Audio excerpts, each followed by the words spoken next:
Welcome to Mic Check Waifu Waifu.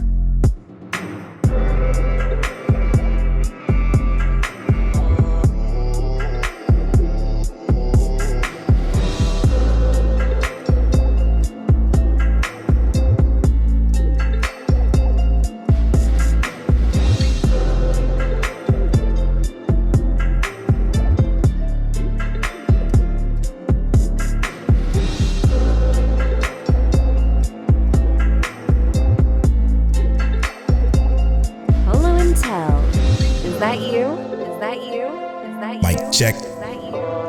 Mic check, waifu, waifu. Ma, tell him, is that you? What's up, Polo Dolo? This is episode 239 of Mic Check, Waifu, Waifu. As always, it's brought to you by Patreon. Patreon.com/Mic Check, Waifu, Waifu is where you get early access to the video version of this podcast, where you get access to our Patreon exclusive conversational podcast, The Afterstory. You get access to Mic Check mangas and take talks, etc. all over on patreon.com/Mic Check Waifu Waifu. Shout out to the Patreon producers of Mic Check Waifu Waifu: Christian the Archivist, Dre the Goat G, Rob from Dad Needs to Talk Podcast, Ked the Pro from Chaotic Culture, Explicitly All for One Matt, Monique Williams, Nachi, Simi Sensei,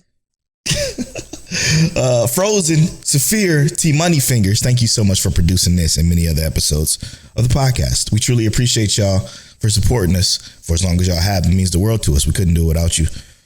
Thank you so much. We just released a new Afterstory episode. A very fun Afterstory episode. Afterstories, again, are some of our favorite content we do. It's a conversational podcast. We just talk about whatever we want. But this one is about, it's titled Afterstory 73, Pow Taking Over the World. So we discuss Pow World. We discuss Enshrouded. We discuss the survival games and games in general for this year 2024. So make sure you check out the Afterstory 73 over on patreon.com/Mic Check Waifu Waifu. You can support us for $1 or above to get access to that and many other contents. Shout out to everybody that came through last week on both Twitter and YouTube Live for our 6th and reintroduction episode live that we did. Remember, at the end of every month, we do a podcast, a live version of the podcast over on our YouTube, youtube.com/@Mic Check Waifu Waifu. So make sure you get subscribed. And apparently it's going to be live on our Twitter too. It wasn't that hard to get live on Twitter. The Twitter quality looks amazing, probably because it's so small. It looked great. It did look great. So we are going to bring the live over to YouTube, to Twitter as well. So if you follow us over there, you can chat. There is a chat. I have the chat on and everything, so everybody can chat there too. So thank you for supporting us. We appreciate it.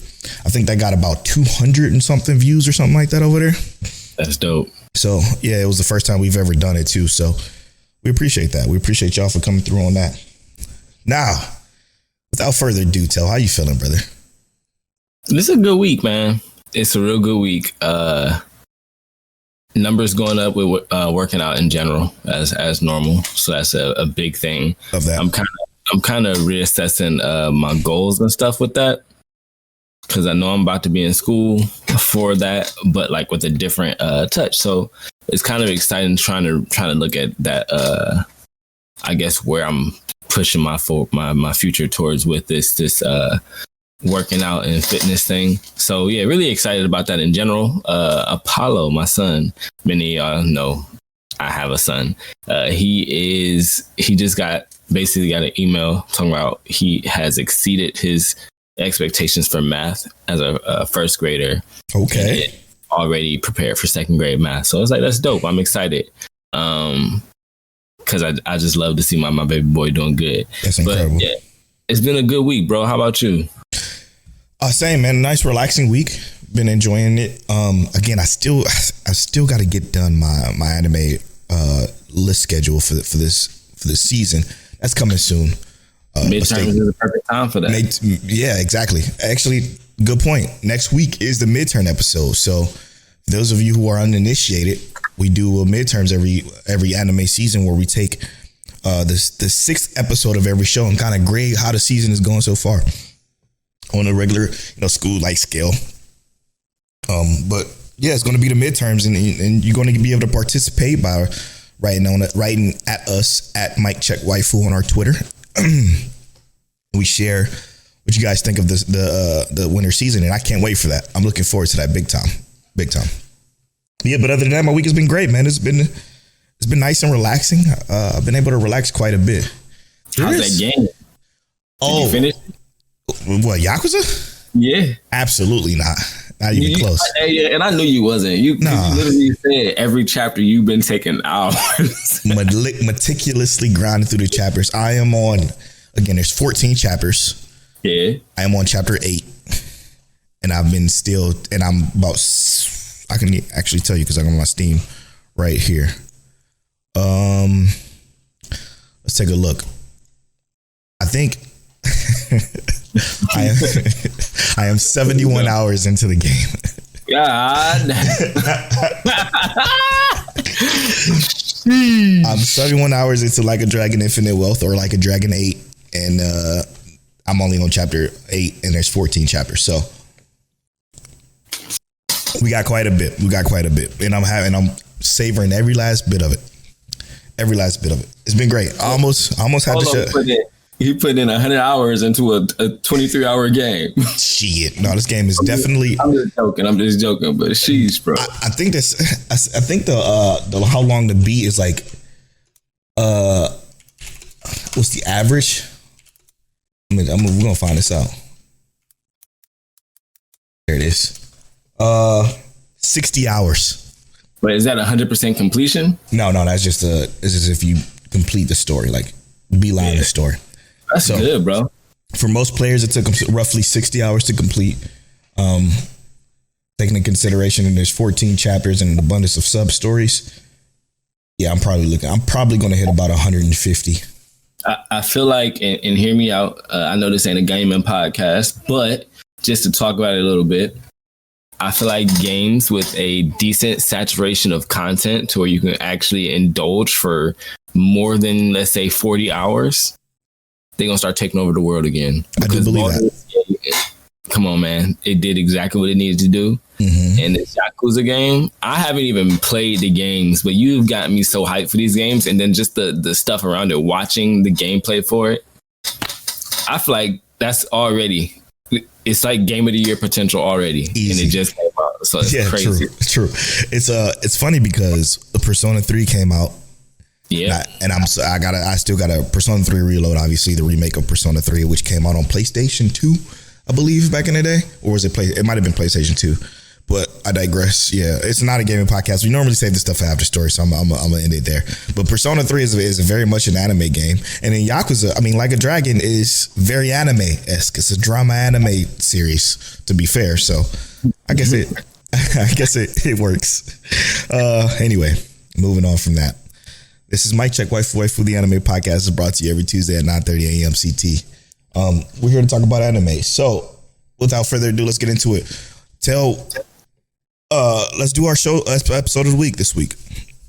I'm gonna start. And it's so easy. It's so easy. And again, we're framing from using shows from last season for episodes of the week. So Frieren obviously can be episode of the week every single fucking week. Okay, without a doubt, no questions. But for me this week, it's not going to be Frieren, even though it could be every week per usual. Same with Apothecary Diaries. It was a show from last season. It could be episode of the week every week if you wanted it to be, but that won't happen. Episode of the week this week is 7 Time Loop again for me. And it's been that for pretty much the entirety of the season. It feels like for me so far, for the most part. If I look back at our show notes, I'm pretty sure it's the show mostly episode of the week and this week. And I said this on Twitter and I meant every last word of it. I do believe that this is probably a perfect anime. And I mean that in every sense of the word. Animation, pacing, music, all of it, storytelling, characters, all of it is absolutely perfect, and it's continuing to showcase that. And I will sing its praises for probably the rest of this season.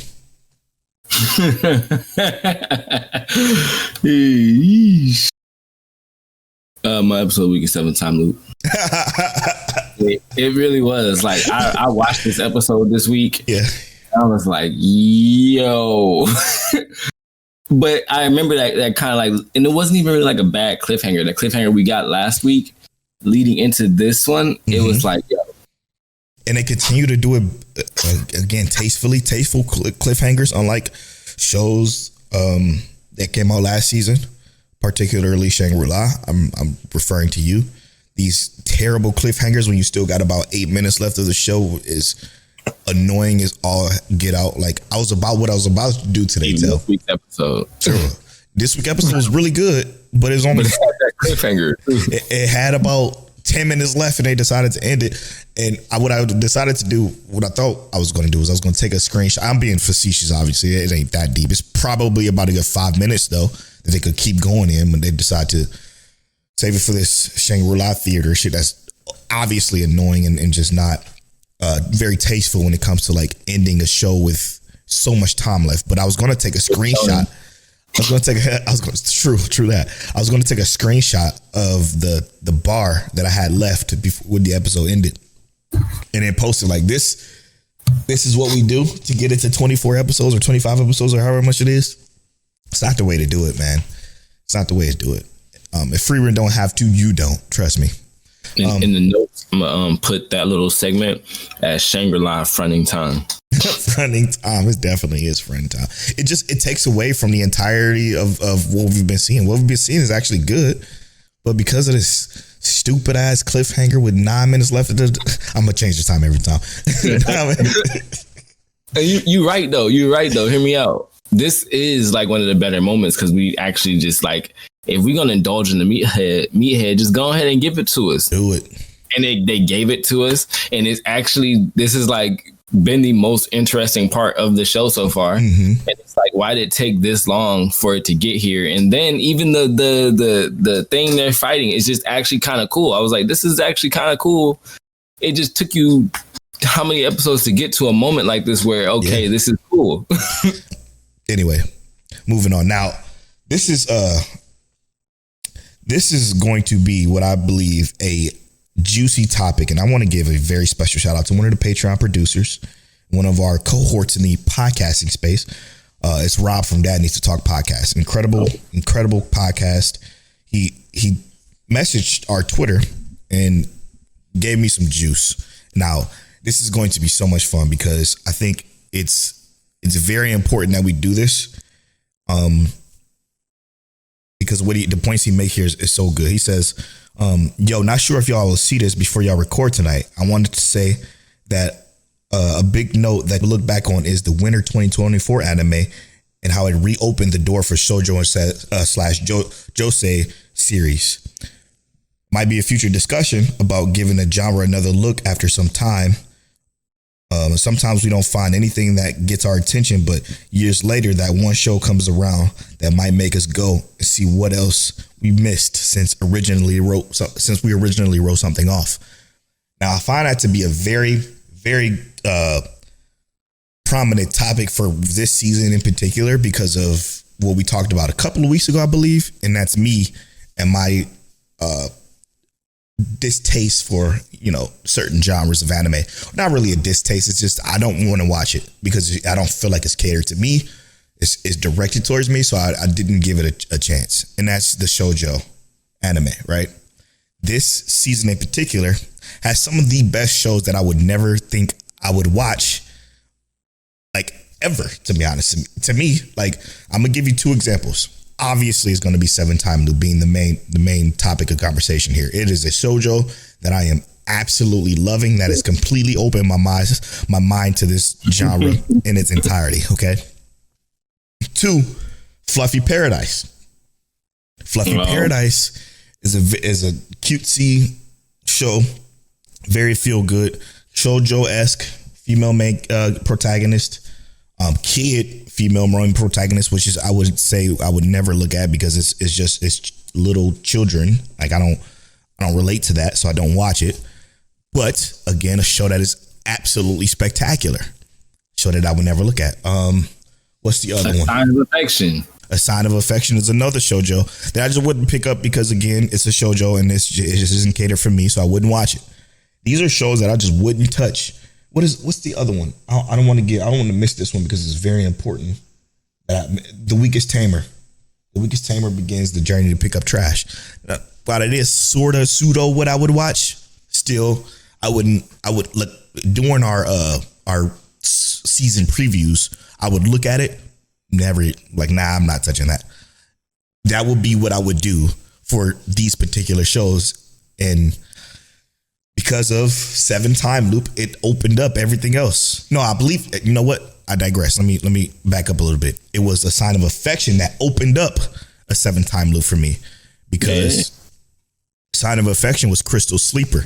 And I said to myself, I'm not watching the shoujo, but it's Crystal's sleeper and she never misses. So I have to see if this was a miss, because it's Crystal. Like, she's been here for years. Don't miss. And never missed. And when it comes to the sleeper picks, when we do season preview, so I had to check it out for myself. And that, again, it opened my eyes. That's wild. And that's what we try to do as a podcast here. So what I want to do as Rob from That Needs to Talk podcast, shout out to you again. Thank you so much for this. I want to take a look at prior seasons and maybe look at some shows that I wouldn't give a chance to and see if it opens up. And same goes for you. Maybe you look at more slice of life that you wouldn't, even though you've been a lot more open than I have when it came to certain genres of anime. But yeah, and I was gonna say that that's partially your fault, bro. Because like, if you hadn't introduced me to Clannad and A Silent Voice and Your Lie in April, and My Teen Romantic Comedy, if you hadn't introduced me to those, I wouldn't even have gone to this point. You know what I mean? Yeah. So I mean, I imagine you may have watched shoujo before I have, but I've been a lot more like on like, I don't mind watching the shoujo. Yeah, because it's way more open. Some of them been hitting, and it's just because you open my eyes to the slice of life genre, and now I'm just in here. So I'm pretty sure some stuff we can go back on seasons that I would definitely watch. I just wish this season wasn't so stacked beforehand. Yeah. And you know what? It's not that we're going to add them to the list for this season in particular, but I do think this is a discussion we should have. Like, let's find some shows that, again, we wouldn't take a look at. And it's really easy to do, because if you have any list, all you got to do is hit a season, right? And then pick a year, which is 2023. So I just hit spring 2023, and I'm going to look back. Well, maybe not spring 2023. Yeah, no, let's start at spring. Spring will be the top. Let's start from spring and then maybe go back and look at some shoujos that I didn't give a chance to, that I may take a look at. And already looking at this season, I can already tell you that my love story with Yamada-kun at level 999, one I didn't give a chance to. My love story with Yamada-kun at level 999 was one that a lot of people was talking about. It has an 80% on any list, so it's rated well. And it's something I'm going to add to the list. I think, as a matter of fact, when I look at it, I think there's a dub for it too. So that's even better. Crystal might not be happy with this, because my anime in progress list is about to grow because of this particular episode. But is there anything else in the shoujo section in the springtime of 2023 that you think I should take a look at? I'm looking, because I know you're not going to like Sugar Apple Fairy Tale. But that was one you said a lot of good things about, though. Yeah, but I think the story is good, but I don't think it's Polo's kind of good, if that makes sense. Like, it's not, I get, all I can say is you got to watch it. I guess I can't really explain that one in the sense of, like, it's very stylistically driven. It is very story driven, but it is also very, very, I guess you could say feminine. I guess I don't know. It's very soft. If that makes sense. Is it okay? So to clarify, is it magical girl-esque? No, but it does feel like a lot of young teen angsty girls sometimes. Okay. And that's a part of it that I don't personally like, but it's like that sometimes. You know what that remind me of? And the one that I actually tried to watch was what's that one? Bochi the Rock. I heard a lot of great things about that one, but I don't like musical anime, period. So Bocchi, I do want to give a chance. So I am going to add that to my list. So eventually, when I get around to watching it, I will add that to my list. It's crazy that neither one of us watched it, and it received so much praises. And it seemed like it would be something that we would go to bat for. But again, I don't like just music. Anime just don't do it for me. And I think I watched episode 1, and I'm like, yeah, nah, this ain't it, because of what you just said. And that's the young girl angst that I really don't mess with at all, because it's just, for one, I hate angst, period, and then 2, like, I'm also not a young girl with angst, so it's like it kind of makes me scoff, a little bit. Not a big fan of the angst. Now, have you ever watched Fruits Basket? Of course. Oh, okay, my bad. Yeah. Oh yeah, that's on that train. Oh yeah, that was one of the. I think I talked about that in the early episodes of the podcast way back in the day, 2019. Yeah, it was Fruits Basket. I talked about it when we first dropped this podcast. Love that show. I don't really see anything in the spring of 2023 else that I would pick up. Now, hear me out. We already know shoujo is one that you don't normally touch. Sure, but since 86 has made some splashes and waves. Yes. Top 3. What about looking at a mecha? Talk to me. What you got? I don't know yet. I just want to look because I'm not sure. I know that you was cool with some mecha before, just not really big on it. So I'm thinking maybe we can find a mecha that's halfway decent for Polo. Okay. Listen, I'm willing to give it a chance because, again, after not giving stuff a chance because of genre, I think it's high time that I make that change. I think the only one I can't really give a chance to, if I'm going to be 100% honest with you, is probably musical stuff. I can't watch this idolish stuff or idolish. Like, I'm seeing a lot of that. There's so many movies, and holy cow. they continue to make those. So I mean, it must be for somebody, right? All right, I'm gonna move on to summer to see if there's any shoujo that I might have missed. Yeah, I'm just doing the whole year, bro. Undead Murder Farts. I forgot I dropped that. Oh yeah, that was not fun.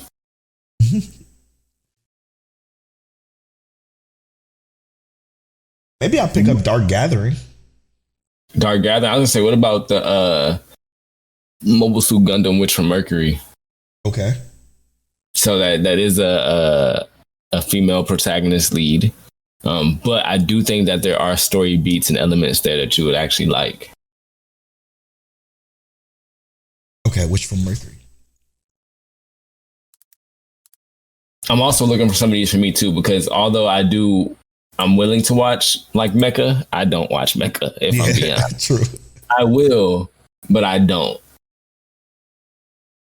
Yeah, man, it's so crazy that like one show can open up your eyes to so much more. And for me, again, I'm gonna talk about this, on another podcast, the Wonder of Anime.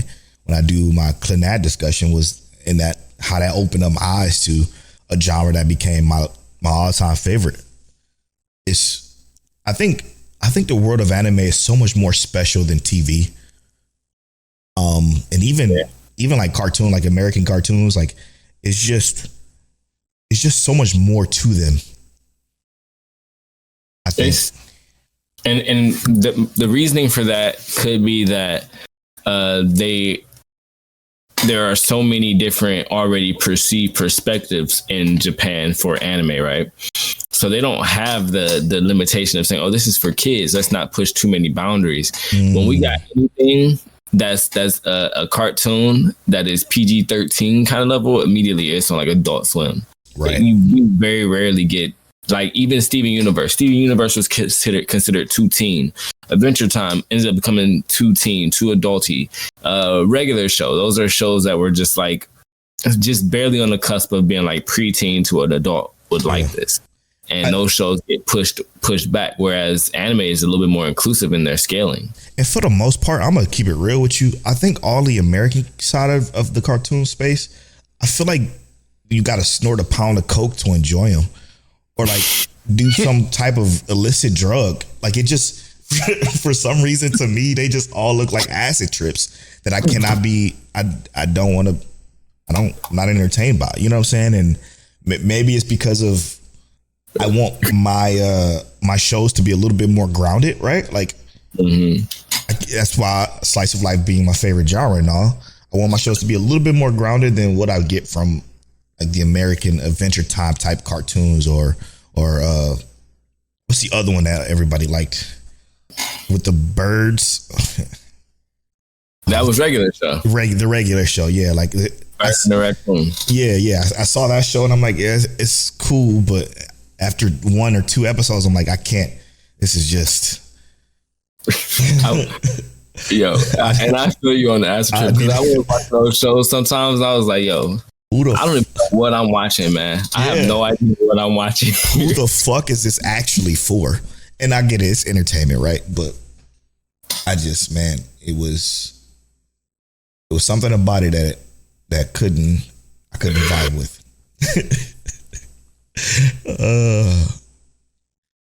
And even just looking back at the year of 2023, there's a lot of green dots on my anime list, and what that means is I watched a lot of stuff. Yeah. You could also watch this Gundam versus Hello Kitty. I'm good. What's this? Why Raylina ended up at the Duke's mansion? This seemed like something that might be okay.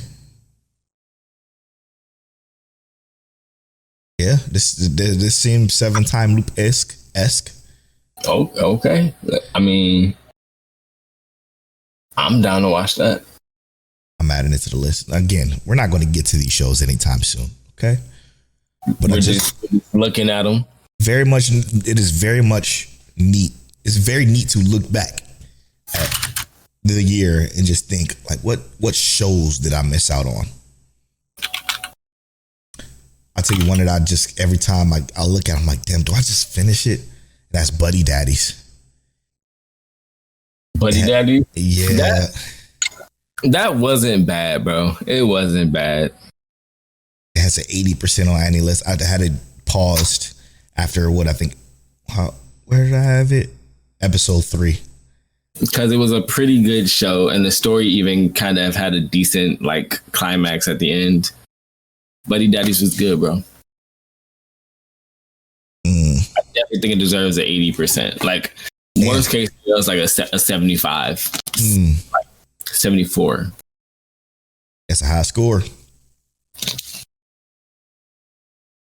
Because I can understand that the storyline wasn't always there. But once it started being implemented, it was there. Like, the story was solid. I'm down to check it out. What where do we draw the line though? Like where do we say no and never change our mind on? Anything lolly. I'm good. You feel me? Yes. Like I'm good. That's not my cup of tea.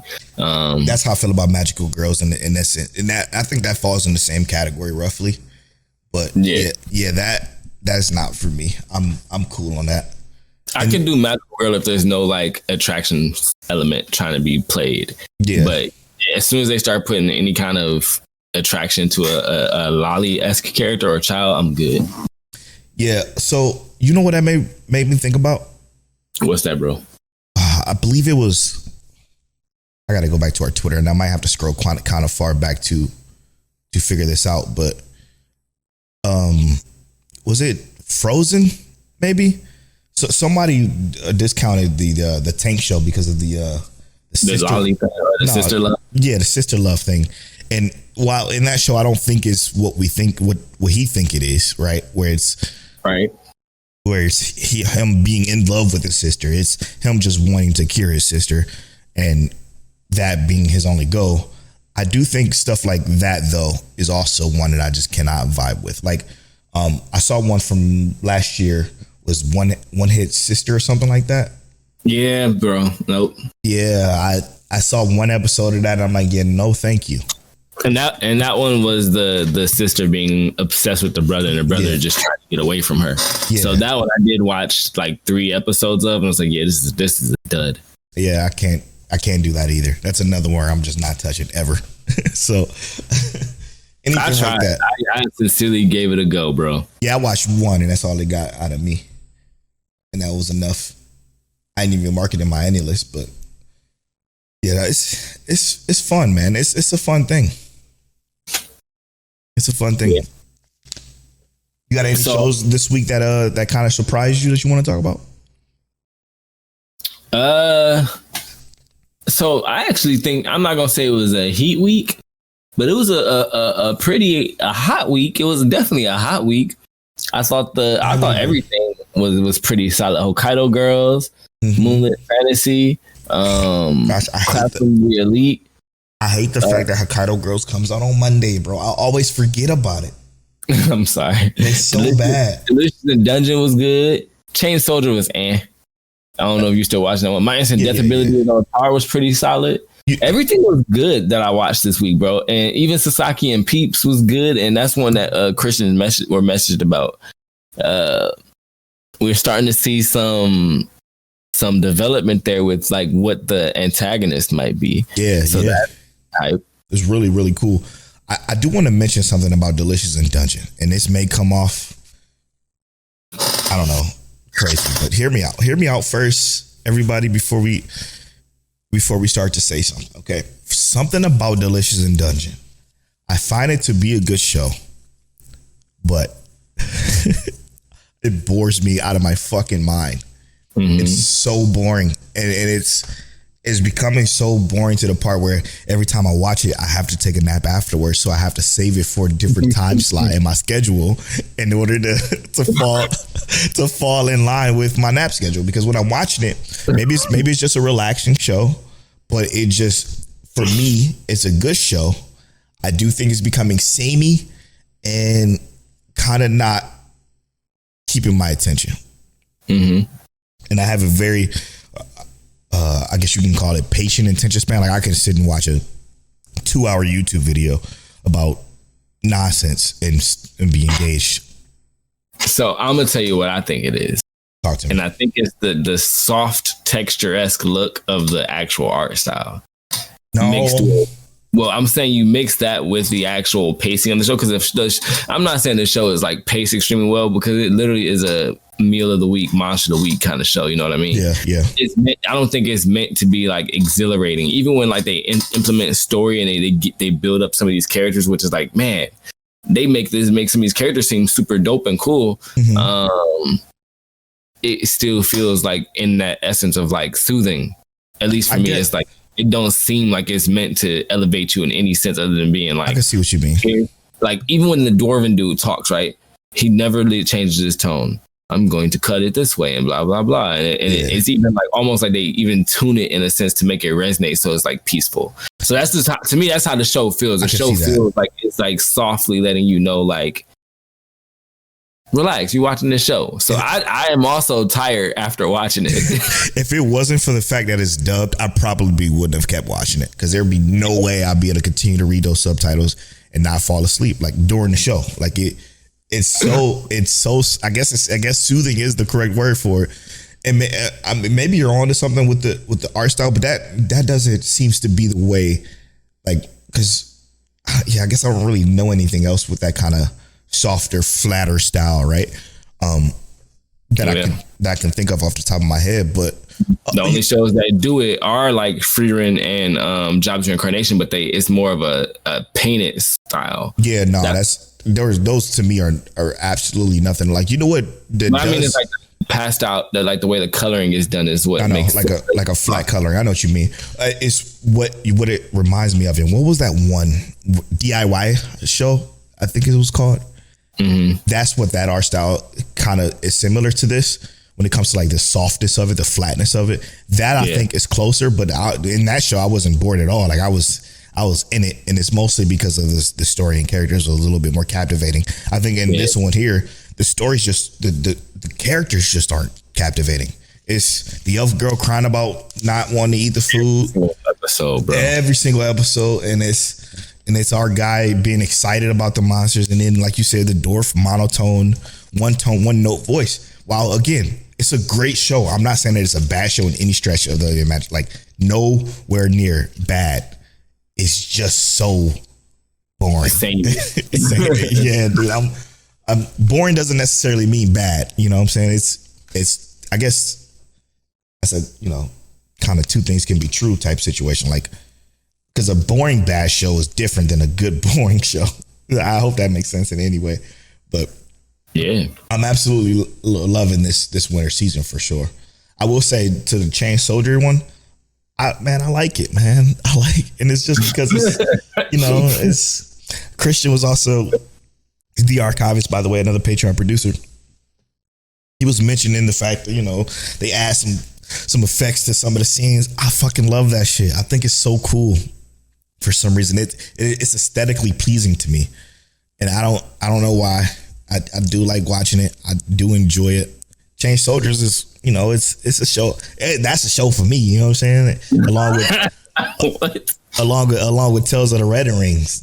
Tales of the Wedding Rings. Tales of the Wedding Rings is really good. Yeah, it's a polo ass anime. Yeah. Watch that one uncensored on the site that shall not be named. You don't need to. It's uncensored on the site that shall be named Crunchyroll. Okay, I ain't know all that. Yeah, it's they show everything. It's a wonderful show. It's a wonderful show. Very poorly animated though. Ever since you pointed that out, I see it every single time. And I'm like, this fucking show looks like absolute garbage. It looked like it was rendered on the Switch. Yeah, dog. It's like, come on, man. And just to put it into perspective, man, there's always shows during the season of anime that we watch that I noticed that falls off on a quality bar. Because if you go back and you look at episode 1 of the tank one, the animation was fine. And then you go forward to what episode are we on now? 5. Episode 5, and it looks. I think it was after like episode 3. It looked like dog shit. Like tried to get a little choppy. Yeah, it just don't look like it. Looked budgeted. Like it's it's just one of those shows that falls in the same category of it's okay. It's like not a must watch. They probably did the 3 episode rule. They probably was like, all right, let's see how it shapes up. All right, they stopped watching it, cut the budget. you know what? But you know what that makes me think of? What's that? Ragna Crimson didn't do that, even though and that one has been staying rather consistently decent. Now, this recent episode, I had some little misgivings. I was like, I don't know, this story seems a little iffy. 100%. But then I was like, well, I mean, y'all still doing the Ragna Crimson thing, so I'm with it. And they had some elements that I was like, that's cool. But then they had the almost like, what do they call it, Deus Ex Machina little moment. Oh, I was like, yeah. come on. I was like, come on. Y'all did that literally just because y'all needed a reason. Like, y'all could have written a better reason than that. They probably Oh, could. my goodness. Oh, man. It's great, man. It's great. A show that almost got episode of the week for me, though, was Dangers in My Heart. That's still it's still a spectacular episode by episode week to week show. I think Dangers in My Heart might be the perfect 24 episode binge though. Like watching it week to week is hard. Yeah. Cause it's especially during this season because Signs of Affection and 7 Time Loop always outshines it only because they come out after. You know what I'm saying? And do they come out after? I don't even know if they come out. They come out before? No, they come out after. Yeah. They come out a day after. So, Signs of Affection comes out the same day, but 7 Time Loop comes out a day after. And those shows always capture my attention more because of every single time, everywhere every time they come out. Even this week for Tomozaki, what a fucking, oh my gosh, bro. Oh my God. I wish you were watching this. This show is fucking incredible. Incredible. Bottom tier character Tomazaki episode was crazy. It was man, they play this high school manipulation with emotion so well this most recent episode. I'm not going to go into the specifics because I do feel like it needs to be watched to be understood, but then I mean I got to watch the first season. You do have to watch this show. It's so fucking good. The way these characters maneuver and get around. Oh my God, it's spectacular. It's special. Bottom tier character is definitely a special show that I do believe everybody needs to watch. Check it out. It's first season 12. They got a nice dub. The dub is fire. You won't be disappointed. But just to get caught up on the second stage, just the bottom tier character Tomazaki's second stage is unbelievable. I was talking to Discord. Make sure you go to mycheckwaifuwaifu.com and on the side and join our Discord and join the anime talk. But I had to talk about this one with fear because it's in TCB because it is special, dude, with what these characters did this episode. It's like, yo, oh shit, I did not know she had it in her type shit. So check out bottom tier character. Dog, it's fucking crazy. It's classroom of the elite kind of manipulations. Shout out to Fear for dropping the gift of Ayana Koji because it was that kind of shit this week. And it's like, yo, damn. And just watch our main character. When you talk about growth, bro, Ichikawa from Dangers in My Heart has the number one spot. But Tomizawa, bruh, this motherfucking growth is insane. He started off as a kid. I'm not even gonna talk about it. But you watch bottom tier character Tomazaki, I promise you won't be disappointed. If you're in a slice of life, even if you're not, just turn it on. You'll like it. Especially, dude, you'll like it. Man, you know what? You know what that reminds me of? What's that, bro? Dad Needs to Talk had a topic on his show. I think it was on the show or it was just maybe a tweet. Either way, it's a good show idea, Dad Needs to Talk. So if you do it, let me know. But he said the unpopular dad raising popular children. For some reason, I'm like, damn, that's a fucking brilliant conversation to have. Even though it won't apply to necessarily to us, but I think it's just brilliant, right? Like, it's absolutely brilliant. Yeah. So it's like as an anime story. As an anime story, yes. Yeah. Or even as a topic of conversation. You know what I'm saying? Like coming from a different world, raising some kids that aren't from the world you come from. You know what I mean? Like, that's interesting. Even as somebody that ain't got no kids. I think it'll be dope to listen to. Right. Maybe it's a conversation we can have on Afterstory too. Yeah, it's also been a while since we had an Afterstory guest. Yeah. Anyway, so what we spoiling this week? Frieren. Okay. Yes, I like it. I like where your head's at. For damn sure. Do you want to talk about 7-time loop? Yes, please. Frieren 7-time loop. And one more. Solo Love? No, well, probably not Solo Love. Then. Let's give it to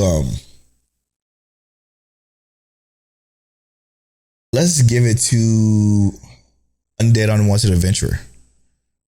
Okay. Because I want to talk about that one, which is another show I enjoy. But I want to talk about some gut checks for that one in particular. So, yeah, let's do that. So we're going to take this quick break. And when we come back, we're going to spoil Frieren, which was episode 21 of Frieren. No? Is it? I gotta find the picture. Yeah, where is Frieren on my list? Oh, yeah, it is. episode 21. Episode 21 of Frieren. Episode 5 of 7-time loop. And episode 5 of Undead Unwanted Adventurer. Remember, next week is midterms, winter midterms. That's when you get to the halfway point in the winter. You discuss some of these shows and give them grades and stuff. Give the entire season a grade. So, yeah, we're going to take this quick break and we'll be right back after this. I've been working all I can. Get back to unite me. You know I got a plan. Hoping that you might be slip into my bed. Baby, do me nicely. Baby, do me nicely. Once again, once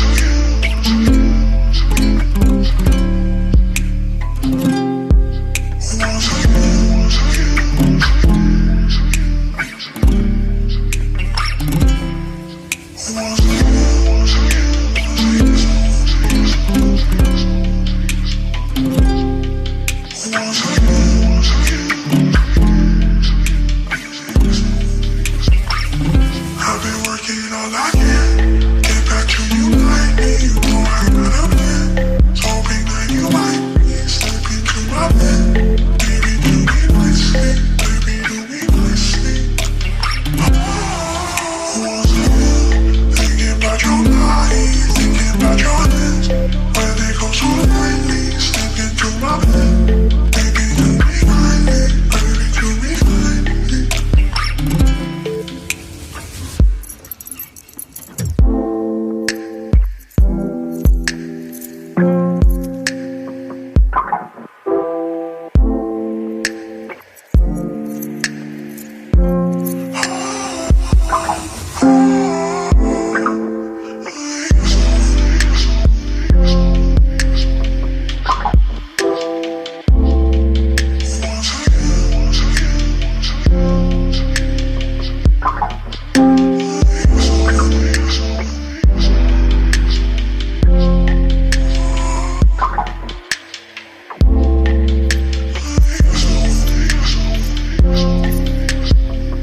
I've been working all I can.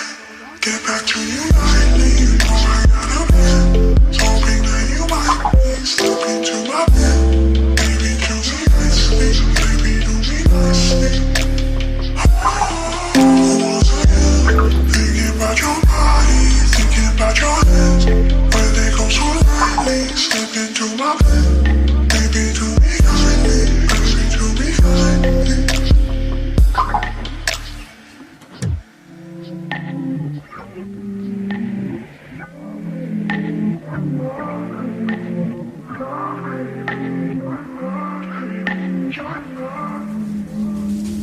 I've been living in this life, baby. This is something I want. Want you to call up on my side, baby. And slowly give me all your love. I've been living to the street. I've been falling. Want you to show me all your love. Show me all your love, baby. Love, baby. You're the working that I can. Get back to you. You know I got a plan. Hoping that you might be slip into my bed. Baby, do me nicely. Baby, do me nicely. Once again, thinking about your body, thinking about your hands. Where they go so lightly, slip into my bed. Baby, do me kindly. Baby, do me kindly.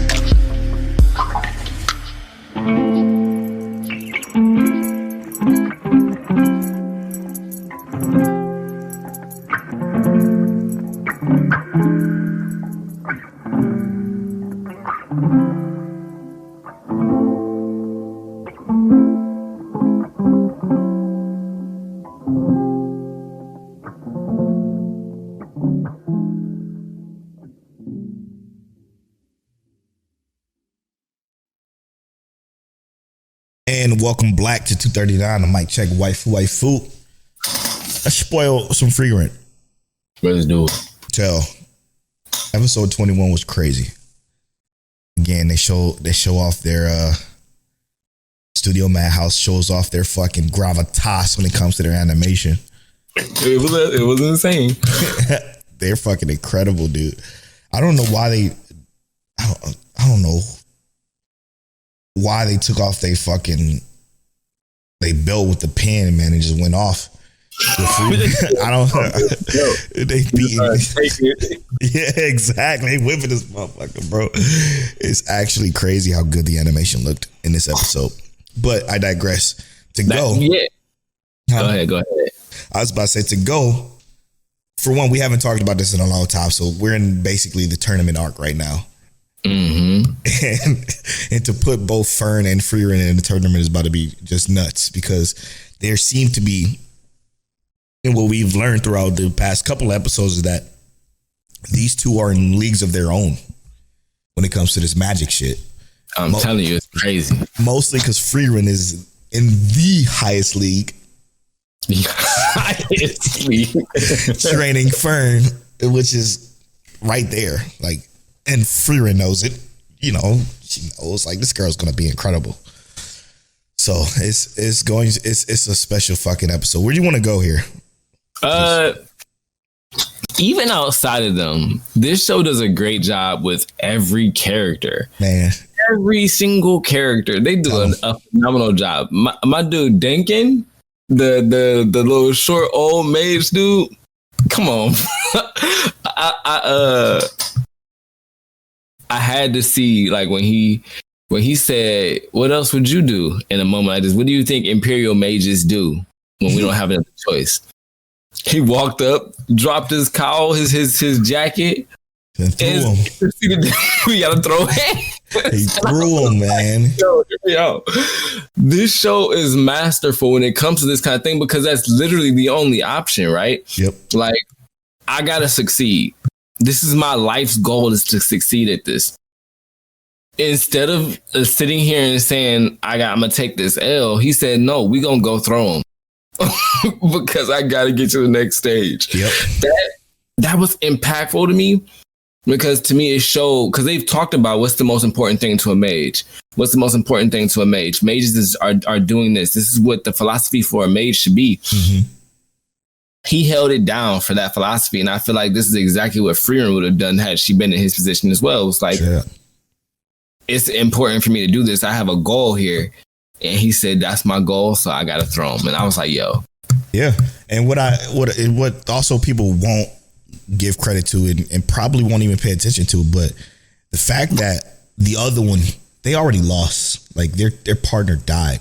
Well, he said, fuck it, I'm going to throw hands too. That, I think, also is exactly. Like, it's so beautifully done, because these two mages, and the fact that he didn't back down from the simple fact that he lost already. He went at him too, even though they didn't show a fight.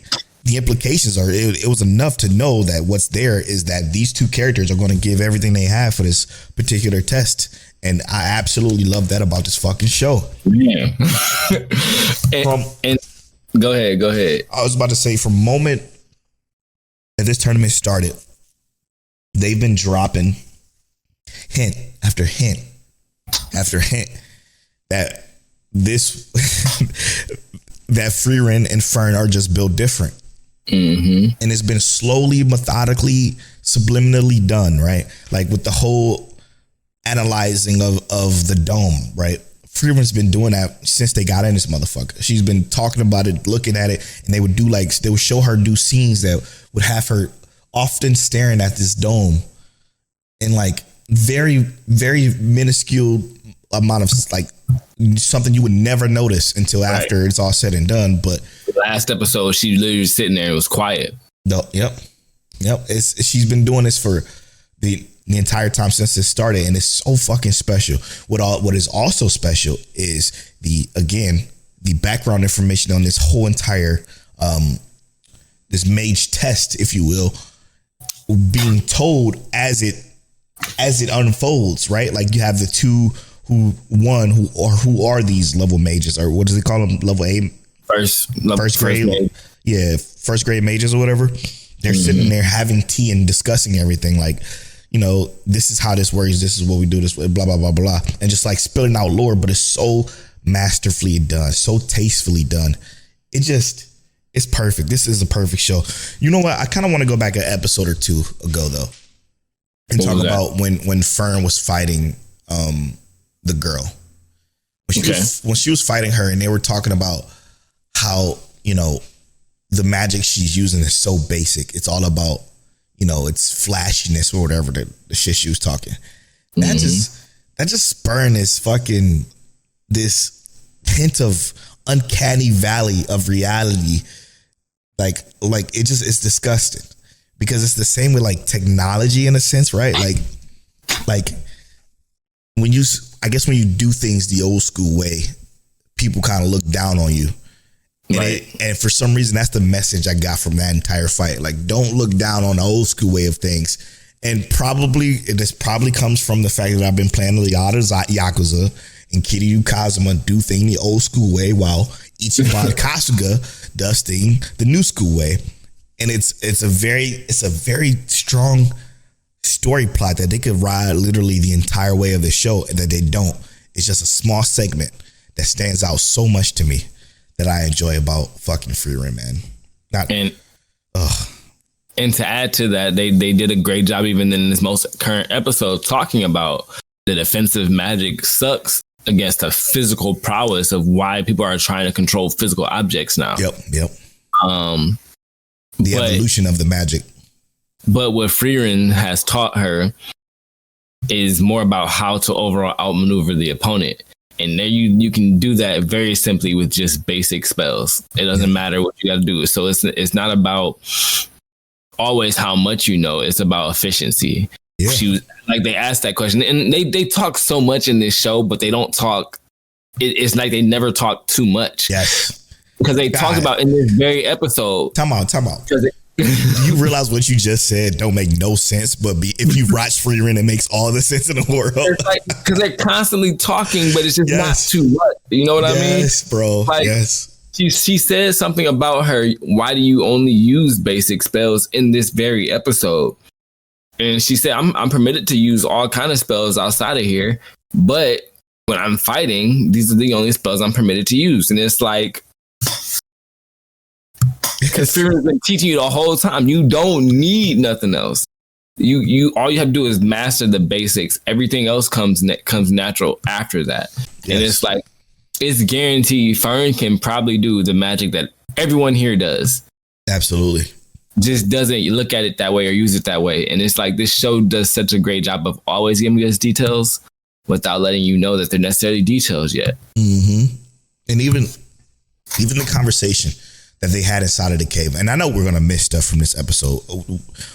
I know we are, because it's just so much shit to cover. But when they had the conversation in the cave and the one girl was like trying to figure out everything about Fern, and that conversation that you're actually talking about right now, I think is paramount to what we're going to get. It's just another great way of foreshadowing of what we're going to get in the next episode.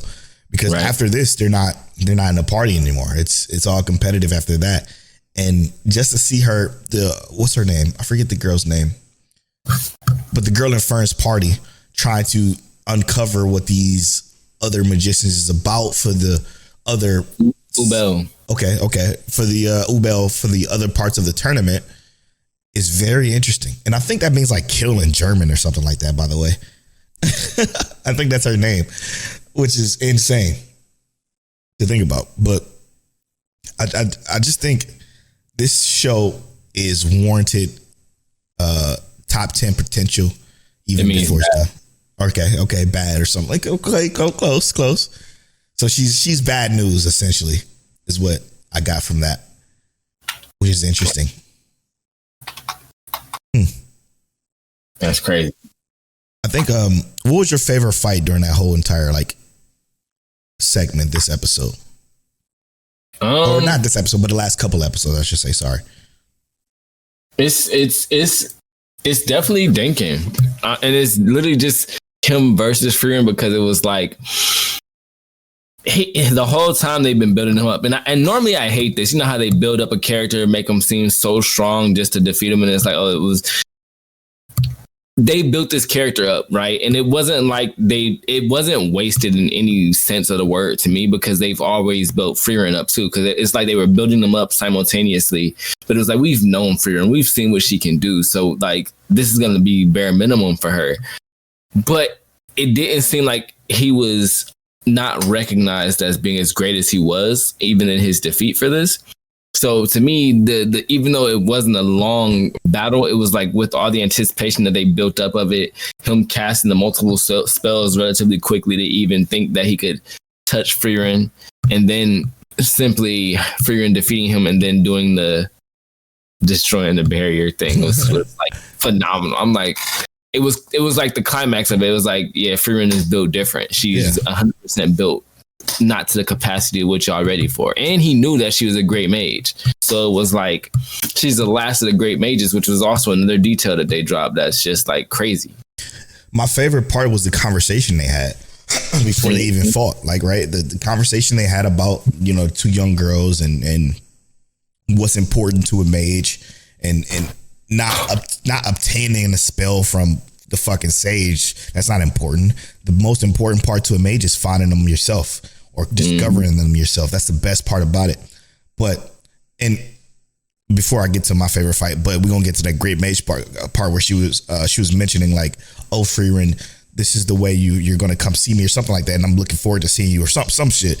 I can't wait to get to whatever the fuck that is. That's another piece of foreshadowing that's coming later. I wanted to make sure we touched on that before we moved on. But my favorite fight was absolutely the dude with the glasses. Mm-hmm. He was fighting a dude that was taking the fucking petals and turning them into like sharp objects and killing them. That was crazy too, bro. It was that nuts. Was crazy. It was 4 seconds, but it's like he ended up behind him and he was like, outmaneuvered him the whole way. Yeah, he's like, how long has it been since you've been this illusion? And he just didn't tell him. And I love that because that, I was gonna say he did tell him. No. He said since the test began, he ain't shown nobody where he was. Exactly, but that's the point that I was about to make was he doesn't say anything.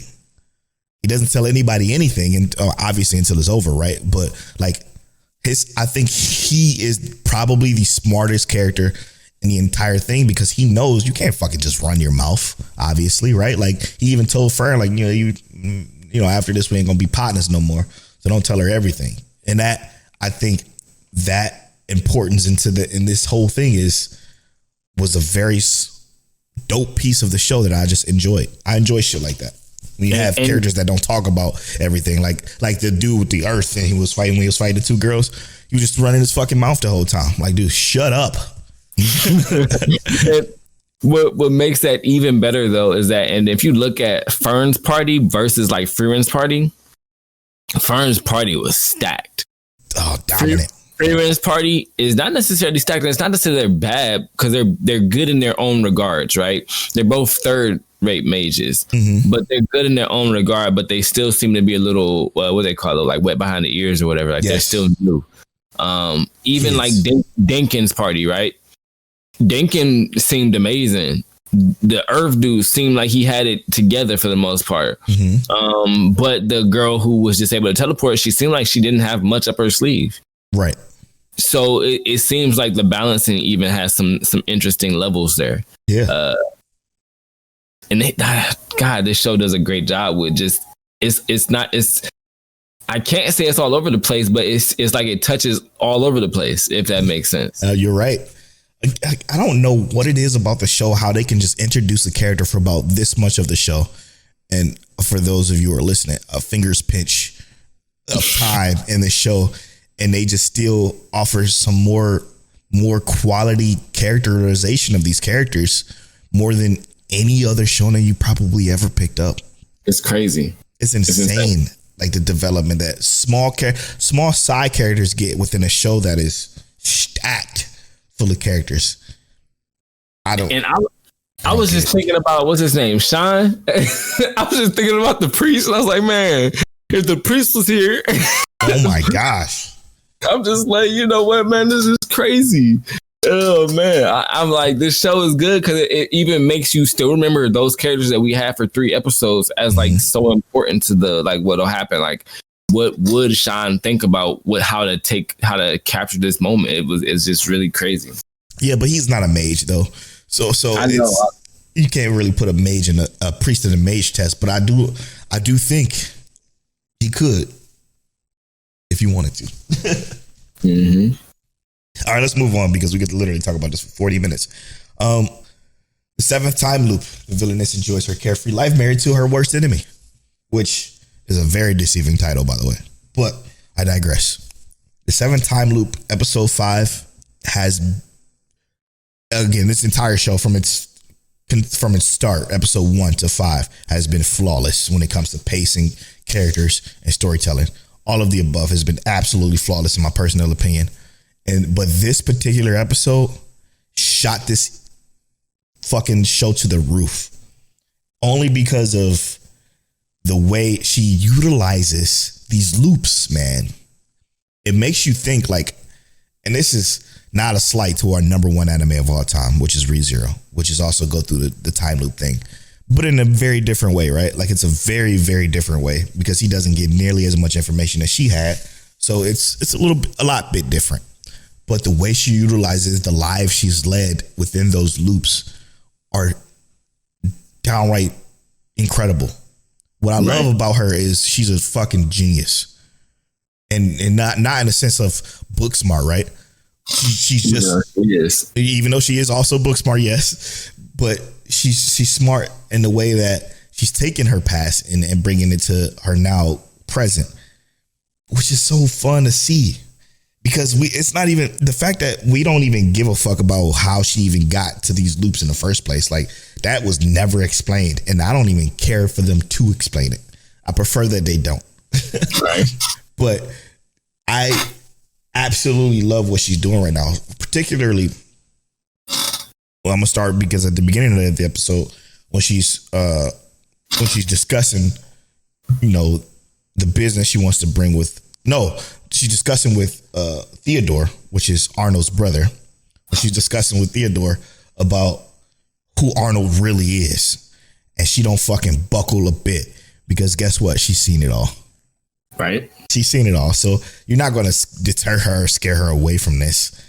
And that I think was so fucking cool because then she brought Arnold in to this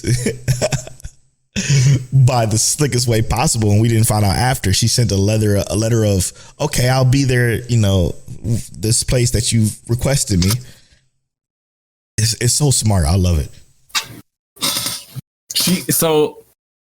Yes, and what you said about her past, her using those moments to as intel that she's gathered throughout the entire time, she uses it on everybody. You know what I mean?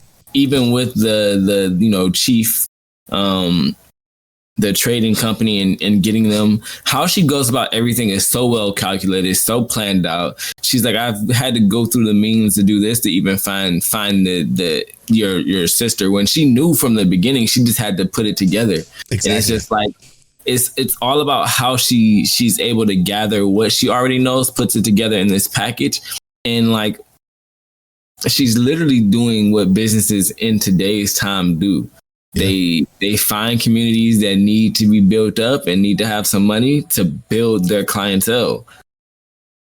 Genius. It's genius. And it's like the way they do it in this show is so is unassuming, but there's like detail there for you to pick up. There's so many different things they're doing that push the story forward in different ways. Yeah. She has her own goals. Arnold has his own goals. His brother has his own goals. It's like we're seeing these different, like what we like to say, ley lines being laid. Mm-hmm. And it's like when they all get tied up and come together, I feel like it's going to be another crazy story. What do you think about the way Tully was moving, which is the chief? Do you think he was right in almost denying her? I do think so, because it's like his philosophy is, he gets to choose his customer. And as a personal trainer, more or less, that's how my life goes. Mm-hmm. I'm not taking a customer that's going to be inconsistent. Mm-hmm. So why would I take someone who's not going to make my efforts look like they're paying off? Right. So if you're a hard worker in like his field, it does make sense to choose your customers, but that also limits him in a lot of ways, because not only do you have to choose your customers, sometimes, like she said, you have to build your own customer base. Yeah. And she pointed him in such a great direction, and it leads him to open up his mind a bit and see the reality of the world, that you're not the only one affected with this kind of thing. And this is how you can Yeah. do more to better yourself and your community or the people who buy from you. So that was where I had the problem, because she shouldn't even have to have brung out the sister stuff, because of everything she was saying was, to your point, making the most sense, because she was saying, like, listen, like, if you give it to the slums and give them jobs, they can then spend money on other products within your marketplace, right? That was the overall goal of her story that she was telling. Why wouldn't you accept that? Why wouldn't you think about that? Like, oh, okay, that's fucking genius, let's do it. But then he's like, oh no, you're too righteous and blah blah blah blah blah, and like, so that part, I feel like Tully wouldn't have declined if it was not for the fact that she needed to give up the sister thing for the plot point and for the emotional impact. So that part about it, I think Tully was smart enough he would have been smart enough to accept that. Yeah. Because it was genius already. And to her avail, in a sense, I think that the reason that was brought up was because she was saying that you don't even have to accept this offer. This is just me showing you how earnest I am about this, and me knowing, what's going on regardless. Because she offered that was on the table for you regardless. Even if you say no right now, you're getting that. Which she planned to do before that, right? After she broke down everything for him, like exactly how you said it, and saying like, making them more customers to other pieces of your market by giving them these jobs, that he was still declining. He was like, no, I'm good. That was silly. But I think that was a power move for her, more or less, to say like, even though I know that you're in a position that you can't deny, I'm going to add to it and just let you know, boom. Also, no, he was saying that she was in a position that she like, that he can deny. You know what I'm saying? Like he said, I can take this and make you putty on my hands, basically. But that's what she was saying, is that because he switched it and said that she had put him in a position that he couldn't deny, and that she essentially was saying, no, I don't want to tell you that you're in that position. I'm letting you know that regardless, because it was like right in that same sentence, I'm letting you know regardless, that is going to be yours regardless. Right. Yeah, because the decision is still in your hands. She was trying to build that rapport to make sure she knew, or he knew, that you still have the option to choose. I just want to make sure that you know that this is the goal. Right. And the way she defined everything, broke it down, and even empathized with the people was like, yo, she's dope. And she keeps doing it. She keeps doing it. So before we get into the end, the meat and potatoes of this was just the end. What do you think about the conversation after, the whole Theodore situation with Arnold? Her conversation with him and him kissing her after she was saying, and him threatening her, like, yo, putting his hand around her neck, and she wasn't fucking budging. That shit was fire to me. Her gravitas is insane. Her resolve, man, is nuts. She's not being moved. And I think that she is aware. It's crazy, right? Because each time she's died, right, he has been a circular reason, right? Mm-hmm. He's been a focal point. Like, even if it's just like a byproduct, or it just happens after effect. That's what I think makes it like she doesn't have to worry about it, because she knows that, or in her head, maybe she's thinking like it's gonna come regardless, right? At some point it's gonna come. So she's just like already acquainted with that idea that whatever it is gonna happen. So I'm just gonna see what the end result is. So she's along for the ride at this point, and it makes me even like, it kind of makes me scared of her, because it's exactly like, yo, you wild, man. Yep, that's what I was thinking too. Okay, as long as we're on the same page with that. Now, moving on to it, like, how the fuck does her maid and her number one guy, like, why would they kidnap her? Do you think it's something she told them to do? Because that's what my thought process when they showed them to. Because there's no fucking chance in hell the maid, after what she just went through, as far as like everything that Reese gave her and showed her and is doing for her and her family, would do something like this, unless Reese said, listen, go whatever his plan is, go with it. Type shit. That's what I'm thinking is happening. Because I guess that's my gut check for this, because I don't think it would just happen the way it did. I think both her bodyguard and her maid would not do something like that. What you think? I don't trust anybody.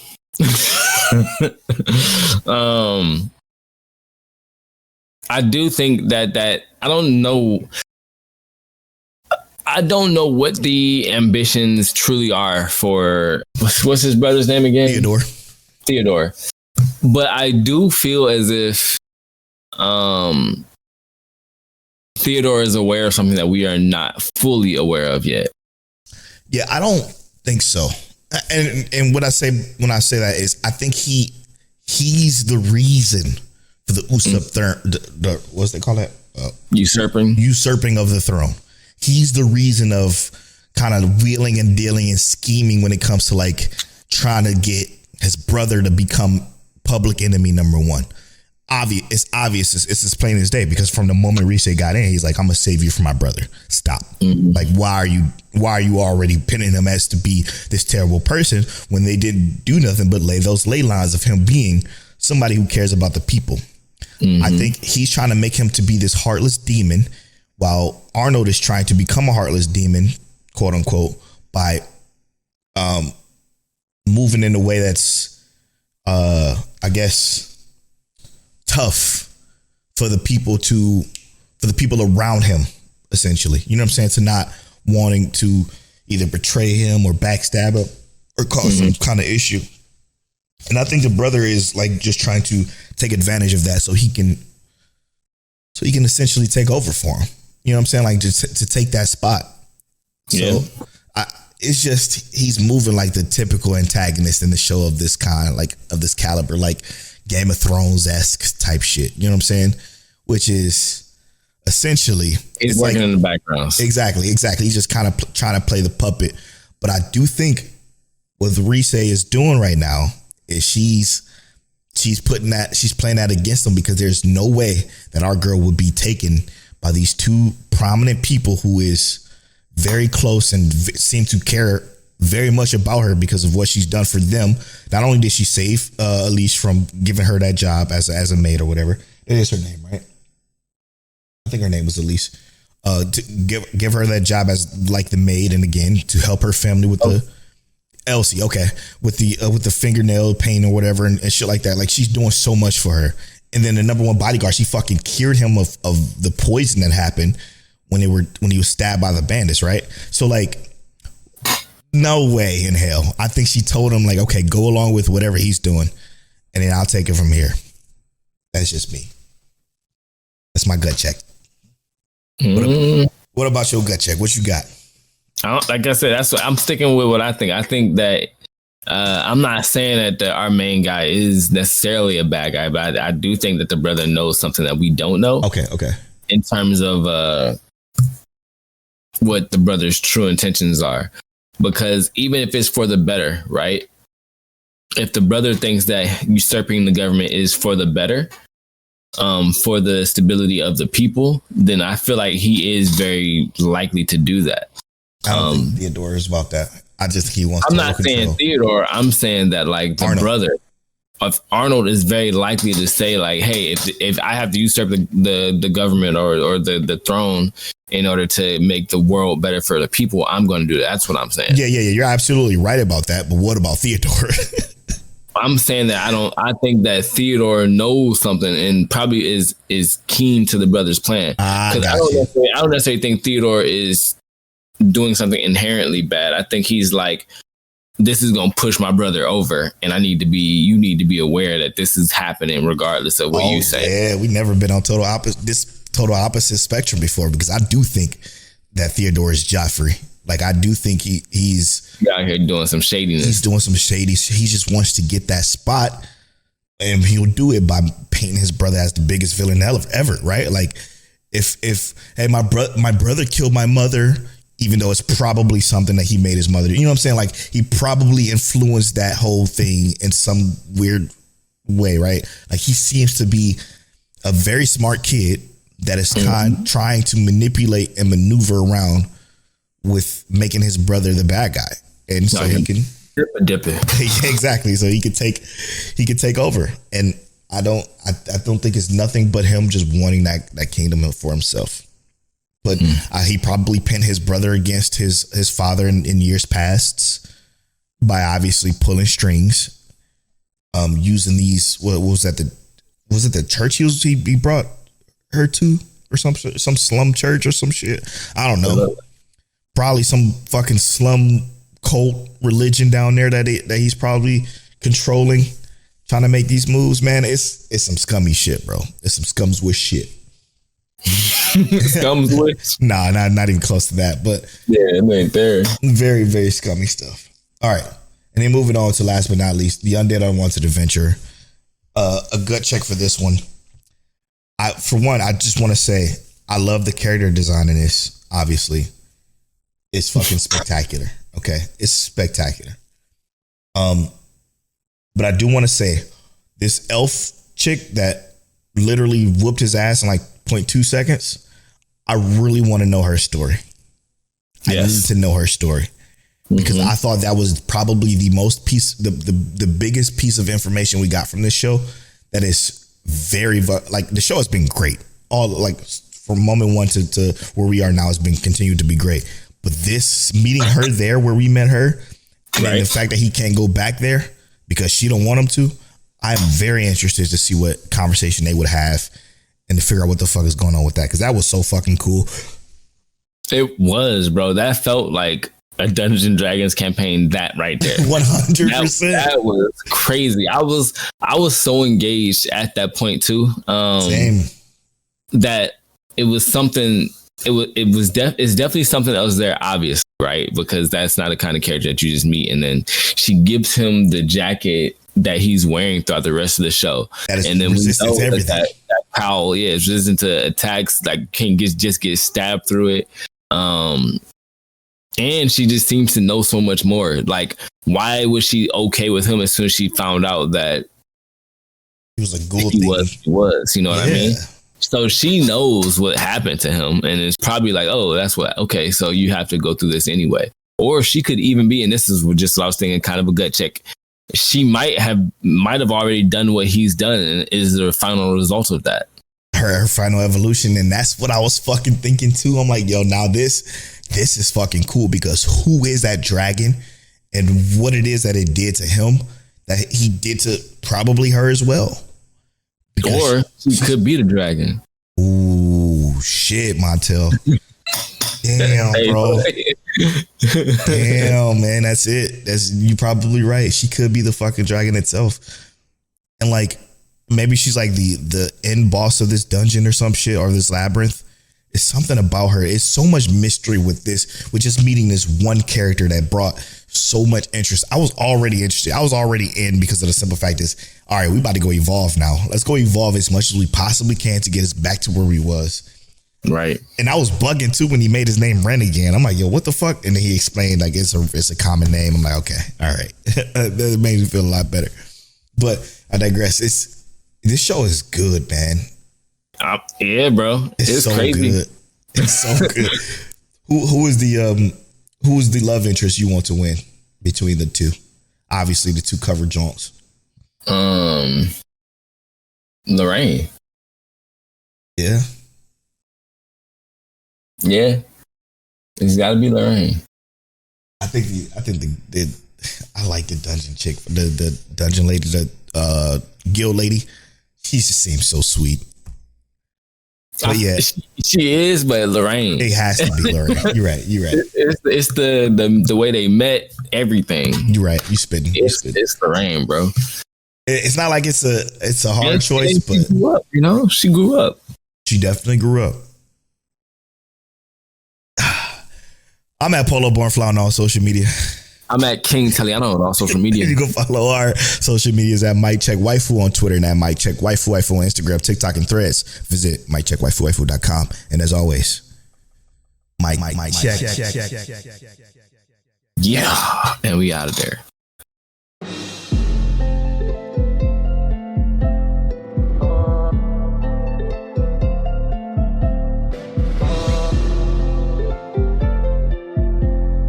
You're now tuned into Mike Check Waifu.